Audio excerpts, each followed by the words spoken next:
എത്ര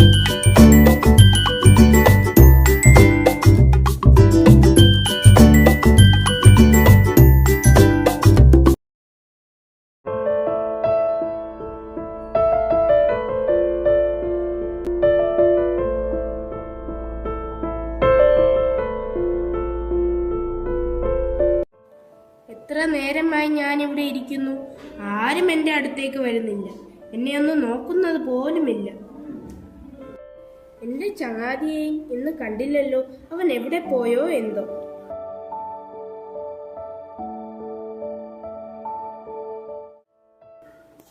പുസ്തക ചങ്ങാതി, ഞാൻ എങ്ങും പോയില്ല, ഇവിടെ തന്നെയുണ്ട്. നീ വന്നപ്പോൾ എന്ത് സന്തോഷമായെന്നോ. എന്തു പറ്റി? നിന്റെ മുഖത്തൊരു വാട്ടം, ഒരു വേദന, വല്ലാത്തൊരു സങ്കടം. കണ്ണ് നിറഞ്ഞിരിക്കുന്നല്ലോ. എന്ത് പറയാനാ, ഇപ്പോൾ എന്നെ ആർക്കും വേണ്ട. എന്നെ ഒന്ന് എടുക്കാനോ വായിക്കാനോ ഇന്ന് ആരുമില്ല. പണ്ട് എത്രയോ കരങ്ങളുടെ ലാളനയേറ്റ താളുകളാണ് എൻ്റേത്. എത്ര സാഹിത്യകാരന്മാർ ആവേശത്തോടെ എന്നെ മാറോടണച്ചു. എത്ര പേരുടെ ചിന്തകൾക്ക് ദിശാബോധം നൽകിയിട്ടുണ്ട്. അനേകം ആളുകൾക്ക് ഞാൻ അറിവിൻ്റെ വാതായനമായിട്ടുണ്ട്. അതൊക്കെ ഒരു കാലം. ശരിയാ, നിന്നെ മാത്രമല്ല, ആളുകൾ ഇപ്പോൾ എന്നെയും എടുക്കാറില്ല.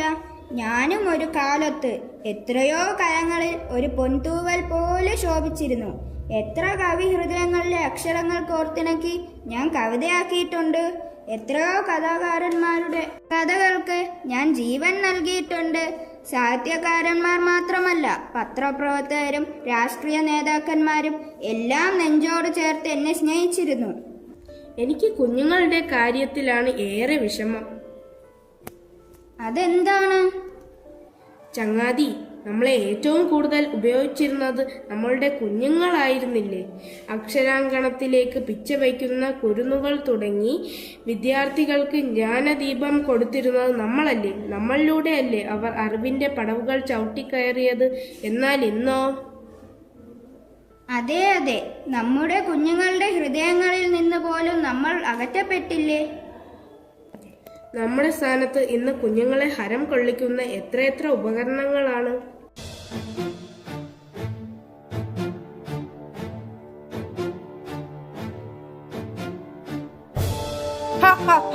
അതെ, ഇന്ന് ഞങ്ങളാണ് കുട്ടികളുടെ കരങ്ങളിൽ.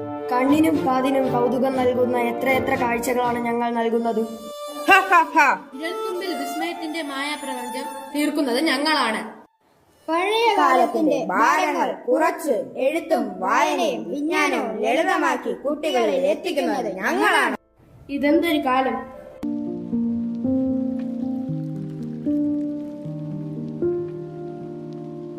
ഞാൻ തന്നെയാണ് കാലം.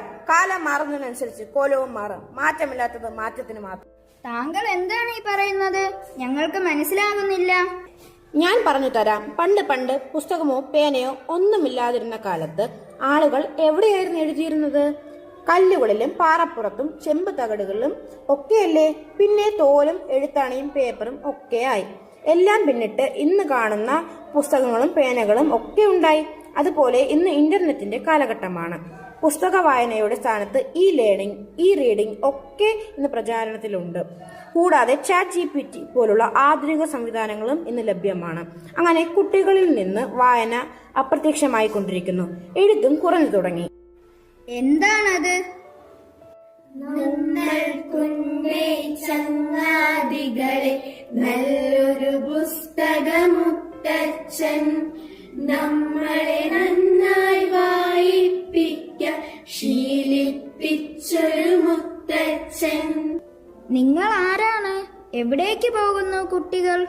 ഞങ്ങൾ സെന്റ് ഗ്രീറ്റീസ് ഹൈസ്കൂളിലെ വിദ്യാർത്ഥികളാണ്. വായനാ ദിനത്തോടനുബന്ധിച്ച് വായനയുടെ പ്രാധാന്യം സമൂഹത്തിലേക്ക് എത്തിക്കുന്നതിന് സംഘടിപ്പിച്ച ഒരു ക്യാമ്പയിനാണിത്. വളരെ സന്തോഷമായി. അത്യാധുനിക കാലഘട്ടത്തിലും നിങ്ങൾ വായനയെ പ്രോത്സാഹിപ്പിക്കുന്നുണ്ടല്ലോ. അതെ അതെ, വായനയും എഴുത്തും ഇലക്ട്രോണിക് ഉപകരണങ്ങളുടെ നിയന്ത്രണത്തിലായ ഈ കാലഘട്ടത്തിലും ഒരുപാട് സന്തോഷമായി.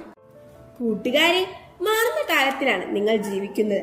എന്നാൽ കാലം മാറുന്നതിനനുസരിച്ച് നമ്മുടെ പഴയ രീതികൾ അപ്പാടെ മാറുവാൻ പാടില്ല. സാങ്കേതിക വിദ്യ നല്ലതാണ്. അതിന്റെ വളർച്ചയും വികാസവും നമ്മുടെ നാട്ടിലെ പുരോഗതിയിലേക്ക് നയിക്കും. എന്നാൽ അത് നമ്മുടെ ആവശ്യത്തിന് ഉപയോഗിക്കുവാനും നമ്മുടെ സംസ്കാരത്തിന് കോട്ടം വരാത്ത വിധത്തിൽ വിനിയോഗിക്കുവാനും നിങ്ങൾ ശ്രദ്ധിക്കണം.